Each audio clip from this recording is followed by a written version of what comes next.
Hello viewers, welcome back to my channel. నేను మీ Raghavarani. Friends అందరు ఎలా ఉన్నారు? అందరైతే బాగున్నారు అనుకుంటున్నాను. మరి ఈ సంక్రాంతికి మనము ఈజీగా చేసుకునే స్వీట్ ఐటమ్స్లో ఇదొకటే అండి, రవ్వ లడ్డు. దీన్ని సూపర్గా ఎలా తయారు చేసుకోవాలో ఇప్పుడు నేను మీకైతే చూపించబోతున్నాను. సో ఫ్రెండ్స్, దీనికోసం ముందుగా నేను ఒక ప్యాన్ తీసుకుని దాంట్లో 2 గరిటెల నెయ్యి అయితే వేసుకున్నానండి. ఇదైతే ఆవు నెయ్యి ఫ్రెండ్స్. మనం ఇక్కడ ఆవు నెయ్యి తీసుకోవచ్చు, లేకపోతే బఫెలో గీ కూడా తీసుకోవచ్చు అండి. నేను ఇక్కడ నెక్స్ట్ ఈ ఆవు నెయ్యిలో ముందుగా డ్రై ఫ్రూట్స్ అనేటివి వేయించి పెట్టుకుంటున్నాను. వీటిని అయితే రంగు మారే వరకు మీడియం ఫ్లేమ్లో పెట్టుకుని చక్కగా వేయించుకోవాలండి. నేను ఇక్కడ జీడిపప్పు, బాదం పప్పు, కిస్మిస్లు ఇంకా పిస్తా పప్పులు అయితే తీసుకున్నాను. ఇవి వేగిపోయినాయండి. వీటిని అయితే తీసి పక్కన పెట్టుకుందాము. వీటిని పక్కన పెట్టుకున్న తర్వాత మనం ఇప్పుడు నెక్స్ట్ ప్రాసెస్కి అయితే వెళ్ళిపోవాలి.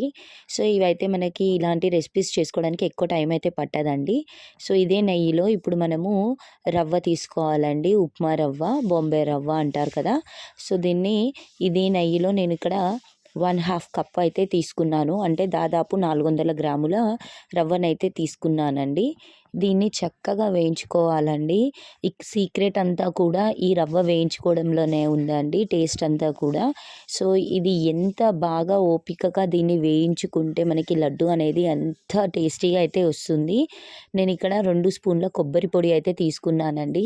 దీని ప్లేస్లో మీరు పచ్చి కొబ్బరి కూడా తీసుకోవచ్చు, కానీ దాని ప్రాసెస్ వేరేగా ఉంటుంది. అది నేను మళ్ళీ చూపిస్తాను ఫ్రెండ్స్.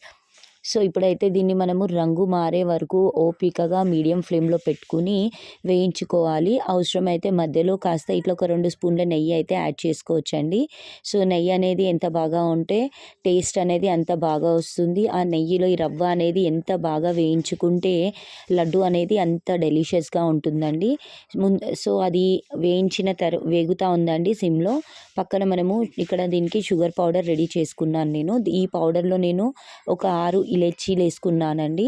వీటిని అయితే ఫైన్ పౌడర్ లాగా బ్లెండ్ చేసుకోవాలి. సో రవ్వ కూడా మనకి ఆల్మోస్ట్ ఫ్రై అయిపోయింది. చూడండి, రంగు అనేది మారిపోయింది కదా. నేను ఇక్కడ నాకు ఈ రవ్వ వేయించుకోవడానికి దాదాపు 20 నిమిషాలు అయితే పట్టిందండి. సో ఈ వేయించుకున్న రవ్వలో మనం ఇప్పుడు బ్లెండ్ చేసుకున్న షుగర్ ఇంకా ఇలైచీ పౌడర్ని అయితే యాడ్ చేసుకోవాలి ఫ్రెండ్స్. యాడ్ చేసుకుని వీటిని అయితే కలిపేసుకోవాలన్నమాట. సో దీన్నే మనం పాకం పట్టి కూడా పోసుకోవచ్చండి, కానీ నేను ఇక్కడ డైరెక్ట్గా పౌడర్ అనేది చేసుకుని తీసుకున్నాను. వీటిని అయితే మొత్తంగా మిక్స్ చేసేసుకుని నెక్స్ట్ ప్రాసెస్కి అయితే మనం వెళ్ళిపోదామండి. ఇవన్నీ కూడా ఇలా రవ్వలో షుగర్ అనేది పట్టేలాగా కలుపుకోవాలండి. కలుపుకున్న తర్వాత దీంట్లో మనం ఒక 1/2 కప్పు, అంటే దగ్గర ఒక 100 నుంచి 150 ml వరకు నేను ఇక్కడ పచ్చి పాలు అనేది తీసుకున్నాను. ఈ పాలు అనేది ఇందులో పోసుకుని మనం దీన్నైతే ఇప్పుడు స్టవ్ పైన పెట్టుకుని చక్కగా కలుపుకుని కుక్ చేసుకోవాలండి. సో లడ్డు అనేది మనకి జ్యూసీగా సాఫ్ట్గా ఉంటుంది. పాలు పోయడం వల్ల కూడా మనకి ఈ లడ్డు అనేది ఏం పాడవదండి. 10 డేస్ 15 డేస్ అయినా కూడా చక్కగా ఉంటుందండి, పాడవ్వకుండా. ఫ్రిడ్జ్లో పెట్టుకునే అవసరం కూడా లేదు ఫ్రెండ్స్. సో ఈ విధంగా మనం కంప్లీట్గా ఇది కుక్ అయ్యే వరకు ఆయిల్ అనేది సపరేట్ అయ్యేంత వరకు కుక్ చేసుకోవాలి. ఆయిల్ అంటే నెయ్యి అనేది సపరేట్ అయ్యేంత వరకు రవ్వ నుండి కుక్ చేసుకోవాలండి. చూడండి, ఈ విధంగా మనకి దాదాపు ఒక 5 నిమిషాలు పైననే పడుతుందండి. సో ఇది మనం సిమ్లో పెట్టుకుని నిదానంగా కుక్ చేసుకోవాలి. మనం కావాలంటే ఇందులో ఇంకాస్త నెయ్యి కూడా యాడ్ చేసుకోవచ్చు, నెయ్యి ఫ్లేవర్ ఇష్టపడే వాళ్ళు. లేని వాళ్ళు ఇలానే మనము కుక్ చేసేసుకుని దీన్ని చల్లారిన తర్వాత లడ్డూలు మాదిరిగా చుట్టేసుకుంటే మనకి ఎంతో టేస్టీ డెలిషియస్ రవ్వ లడ్డు అయితే రెడీ అయిపోతుంది. సో ఇది ఆల్మోస్ట్ కుక్ అయిందండి. ఇప్పుడు నేను ఇక్కడ డ్రై ఫ్రూట్స్ అనేటివి యాడ్ చేశాను, మనం ముందుగా వేయించి పెట్టుకున్నాం కదా. సో ఇవన్నీ కూడా యాడ్ చేసి మరొక 2 నిమిషాలు దీన్ని ఇలా కలుపుతూ మనము కుక్ చేసుకోవాలి ఫ్రెండ్స్. సో ఇలా కుక్ చేసుకున్న తర్వాత దీన్ని స్టవ్ ఆపేసి పక్కన అయితే పెట్టేసుకోవాలండి చల్లారే వరకు. ఒక 1/2 అవర్లో మనకి డెలీషియస్ రవ్వ లడ్డు అనేది రెడీ అయిపోతుందండి. ఈ రెసిపీ చాలా ఈజీ కూడా. సో ఫైనల్గా నేనైతే ఒక 1 స్పూన్ నెయ్యి అయితే వేసుకుంటున్నాను. మీకు నచ్చితే వేసుకోండి, లేకపోతే స్కిప్ చేయండి.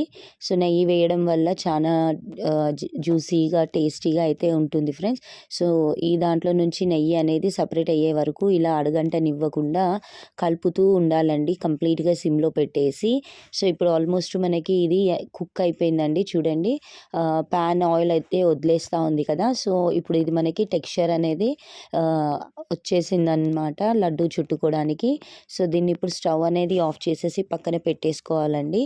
సో వేడి మీద అంటే చేయి కాలుతుంది కదా, అందుకని కాస్త గోరువెచ్చగా ఉన్నప్పుడు దీన్ని లడ్డూల మాదిరిగా చుట్టుకుంటే మనకి టేస్టీ రవ్వ లడ్డు అయితే రెడీ అయిపోతుందండి. దీన్ని మనం దగ్గర దగ్గర ఒక 2 వారాల పాటు బయటనే పెట్టుకోవచ్చండి. ఫ్రిడ్జ్లో పెట్టుకునే అవసరం కూడా లేదు. ఎప్పుడు తిన్నా కూడా జ్యూసీగా టేస్టీగా అయితే ఉంటుంది. సో మరి ఇంత ఈజీ అండ్ టేస్టీ డెలిషియస్ ఈ రెసిపీని మీరు కూడా ట్రై చేసి మీకు ఎలా కుదిరిందో కమెంట్ బాక్స్లో కమెంట్ చేయండి. నా వీడియోస్ ఫస్ట్ టైం చూస్తున్నట్లయితే వీడియోని లైక్ చేసి సబ్స్క్రైబ్ చేసుకోండి ఫ్రెండ్స్. సో ముందుగా చేసినప్పుడు అయితే కాలుతుంది, అందుకనే చేయలేదు. సో కాస్త చల్లారిన తర్వాత నేను ఇలా లడ్డూల మాదిరిగా అయితే చుట్టేసుకున్నాను. సో మరెన్నో easy and simple tasty recipes కోసం నా ఛానల్ని అయితే సబ్స్క్రైబ్ చేసుకోండి, లైక్ చేయండి, షేర్ చేయండి, ఇలానే సపోర్ట్ చేయండి ఫ్రెండ్స్. సో ఇది అండి వీడియో. ఇంకా మరెన్నో వీడియోస్ అయితే సింపుల్గా ఈజీగా చేసుకునే రెసిపీస్ నేనైతే నెక్స్ట్ పోస్ట్ చేస్తూ ఉంటాను. సో ఫైనల్గా ఇలా అయితే నేను లడ్డూలన్నీ కూడా రెడీ చేసేసుకున్నానండి.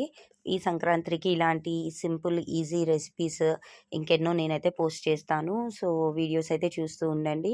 మరెన్నో వీడియోస్ కూడా ఉన్నాయండి, నేను డిస్క్రిప్షన్లో అయితే వాటి లింక్స్ ఇస్తాను.